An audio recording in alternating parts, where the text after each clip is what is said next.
اللهم صل على محمد وعلى آل محمد كما صليت على إبراهيم وعلى آل إبراهيم إنك حميد مجيد اللهم بارك على محمد وعلى آل محمد كما باركت على إبراهيم وعلى آل إبراهيم إنك حميد مجيد۔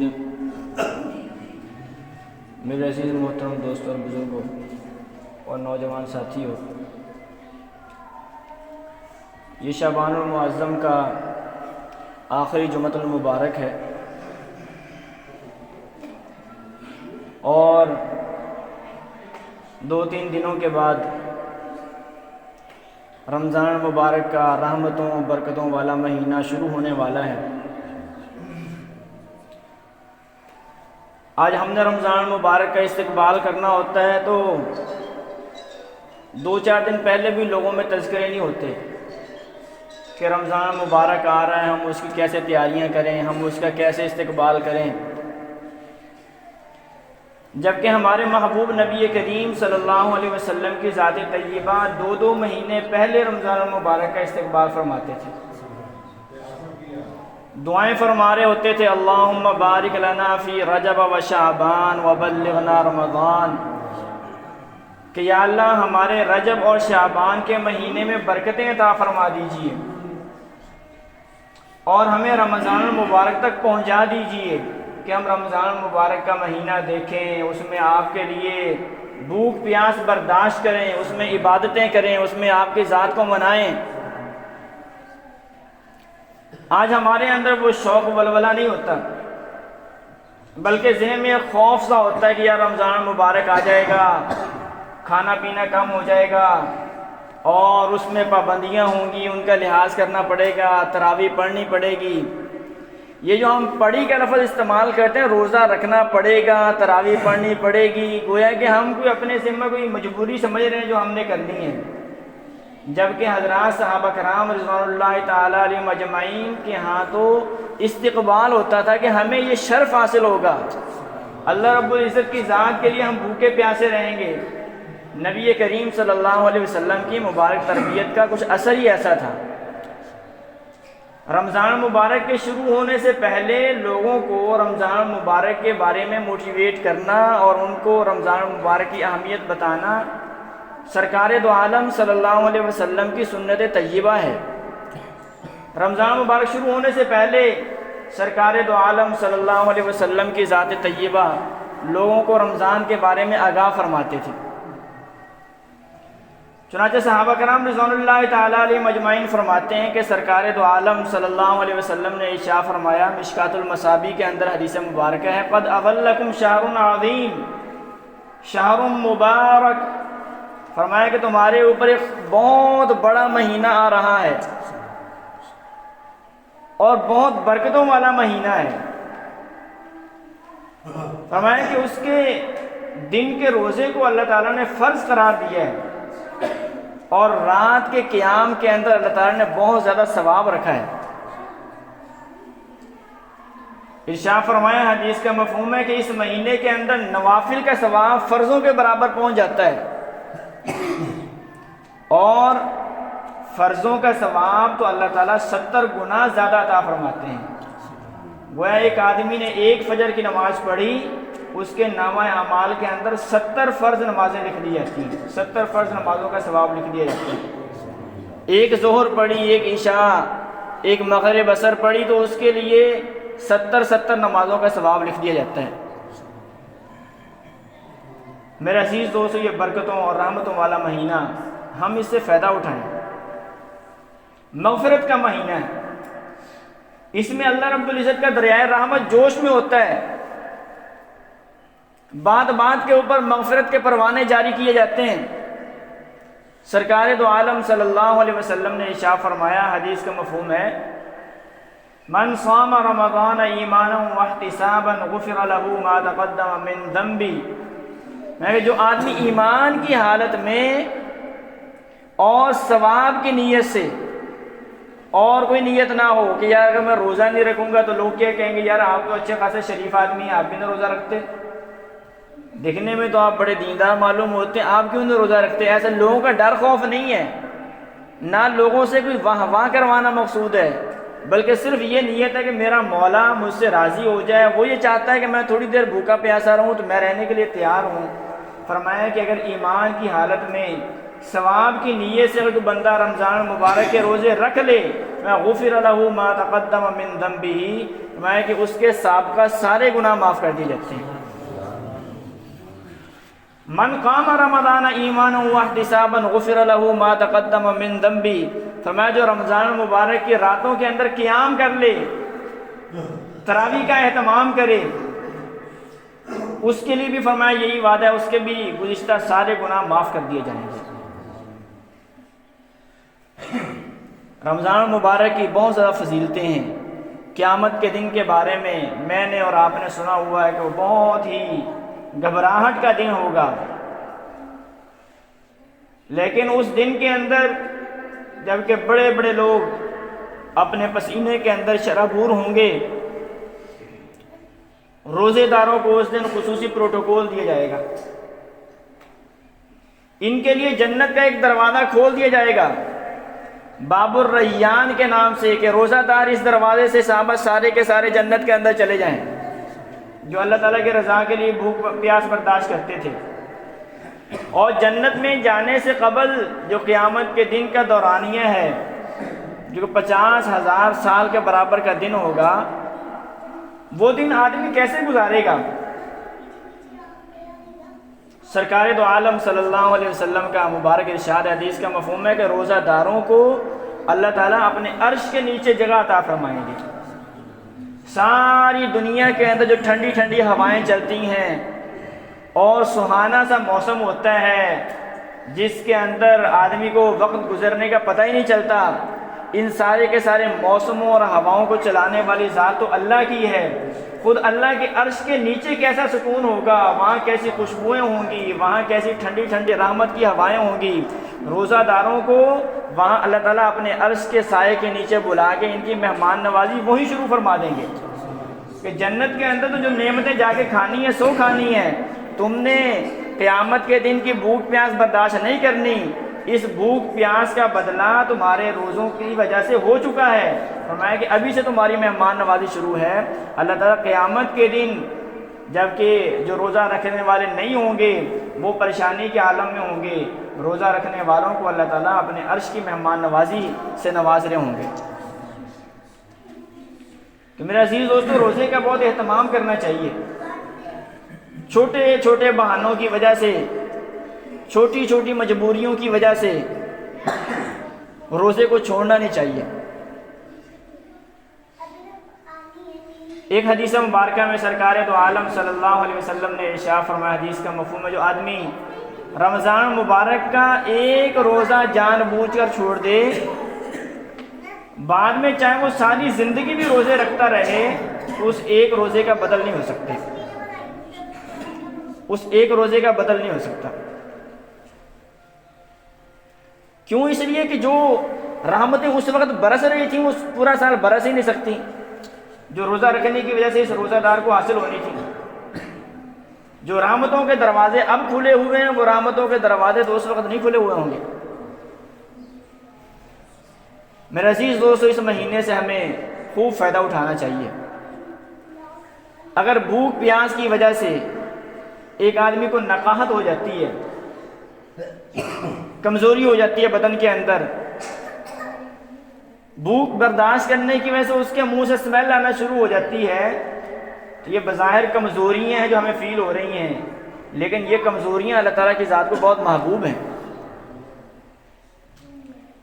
اس لیے کہ حدیث مبارکہ میں ارشاد فرمایا کہ حدیث کا مفہوم ہے کہ روزے دار کی خوشبو اللہ تعالیٰ کی ذات کو بہت زیادہ پسند ہے، بہت زیادہ پسند ہے۔ تو بہرحال میرے عزیز دوستو، سارے کے سارے احباب ابھی سے عزم کیجئے کہ انشاءاللہ اس دفعہ ہم نے رمضان مبارک ایک مثالی رمضان مبارک گزارنا ہے انشاءاللہ، اور سارے گھر والوں کو، خواتین کو، بچوں کو موٹیویٹ کیجئے۔ جو بچے بالغ ہیں ان کے اوپر روزہ رکھنا فرض ہے. 12 سال کی عمر کے ہو گئے تو ان کے بارے میں خام خواہ یہ پریشان ہونا ابھی یہ چھوٹا ہے، ابھی یہ چھوٹا ہے. چھوٹے ہونے کی جو لمٹ تھی شریعت کے اندر وہ پوری ہو چکی ہے. بلوغت کے بعد شریعت کے احکام شروع ہو جاتے ہیں. اللہ تعالیٰ اس ننھے منھے بچے کو اپنی ذات کے لیے تھوڑی دیر بھوکا پیاسا رہنا پسند فرماتے ہیں.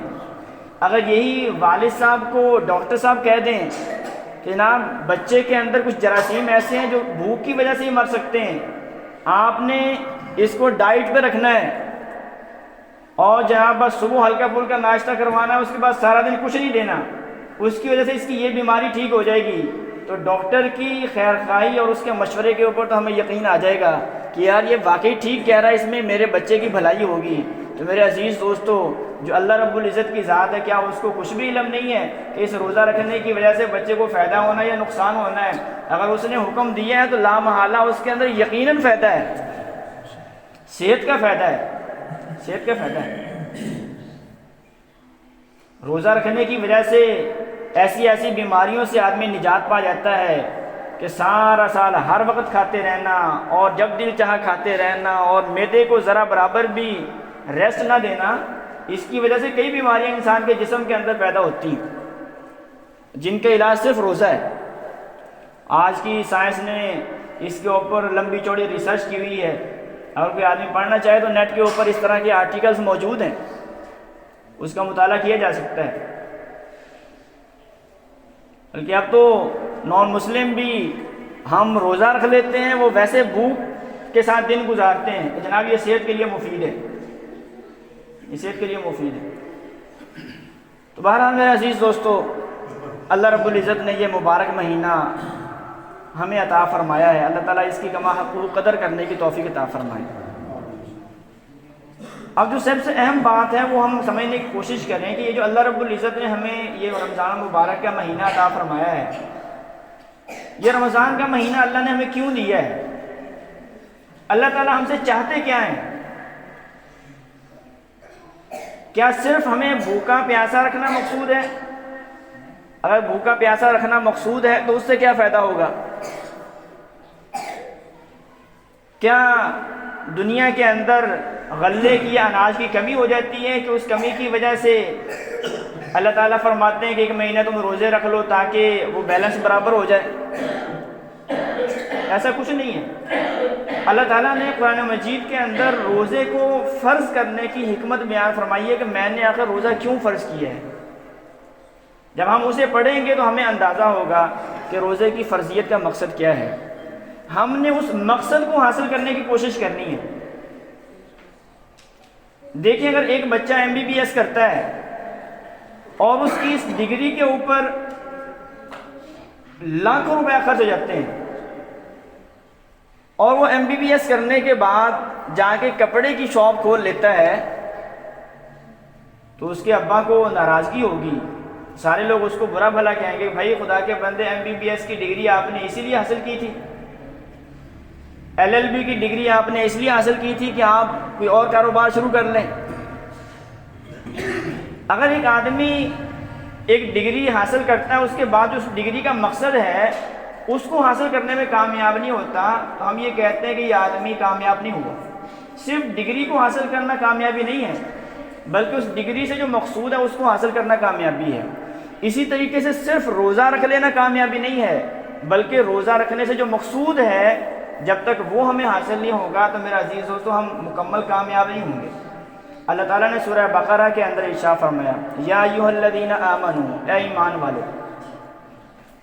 یہ ہماری کتنی خوش قسمتی ہے کہ ہم امت محمدیہ کو اللہ تعالیٰ براہ راست خطاب فرماتے ہیں، براہ راست خطاب فرماتے ہیں. یہ کوئی چھوٹا اعزاز نہیں ہے، گویا مجھے آپ کو، آپ میں سے ہر ایک کو اللہ تعالیٰ ڈائریکٹ خطاب فرما رہے ہیں، یا ایھا الذین آمنوا، اے وہ لوگو جو ایمان لے کے آئے ہو.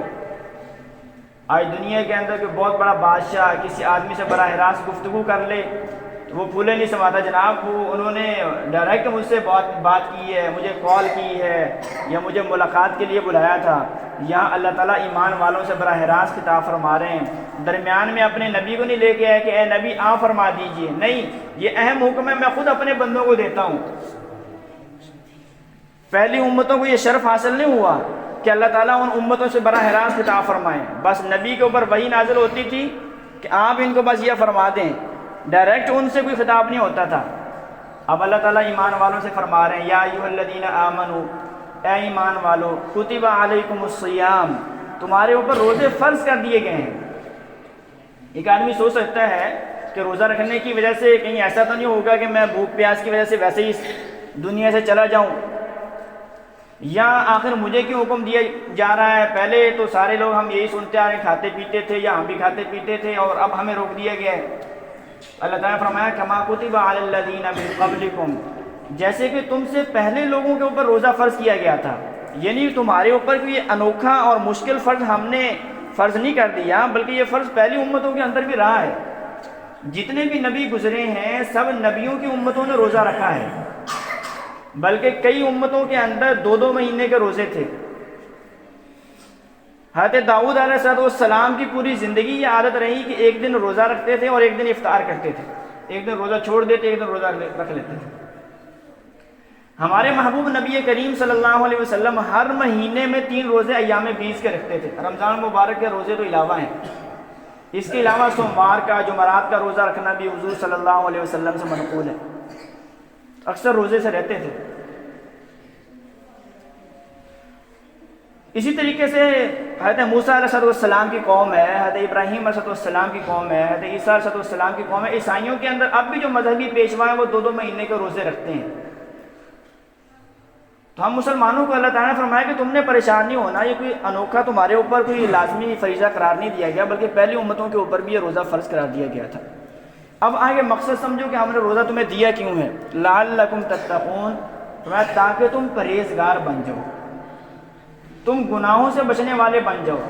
ایک انسان جب اپنے کمرے کے اندر تنہا ہوتا ہے اور اس کو یہ یقین ہے کہ مجھے دیکھنے والا کوئی بھی نہیں ہے، اور اس کے سامنے حلال چیزیں وافر مقدار کے اندر کھانے اور پینے کی موجود ہیں، لیکن پھر بھی وہ کسی چیز کو اپنے منہ تک لے جانے میں اللہ تعالیٰ کی ذات سے ڈر رہا ہوتا ہے. بس یہ کیفیت دل کے اندر پیدا کرنا مقصود ہے کہ جس طرح رمضان مبارک کے اندر تمہارے دل کی یہ کیفیت ہے، 11 مہینے یہ کیفیت ہو جائے اس پریکٹس کی برکت سے، کہ جب بھی کوئی حرام کا لقمہ منہ میں جانے لگے تو اللہ کا خیال آ جائے یار اس سے اللہ تعالیٰ نے منع کیا ہے.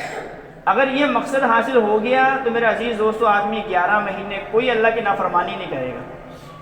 مجھے یہ بتائیے کہ اگر ایک آدمی اللہ کے حکم کی وجہ سے حلال کھانے چھوڑ سکتا ہے، روٹی کھانا حلال ہے، پانی پینا حلال ہے، جو بھی کھانے پینے کے مشروبات ہیں وہ سارے کے سارے حلال ہیں، اگر میرے عزیز دوستو ہم اللہ کے کہنے کی وجہ سے حلال چھوڑ سکتے ہیں تو کیا رمضان مبارک کے بعد اللہ کے کہنے کی وجہ سے حرام نہیں چھوڑ سکتے؟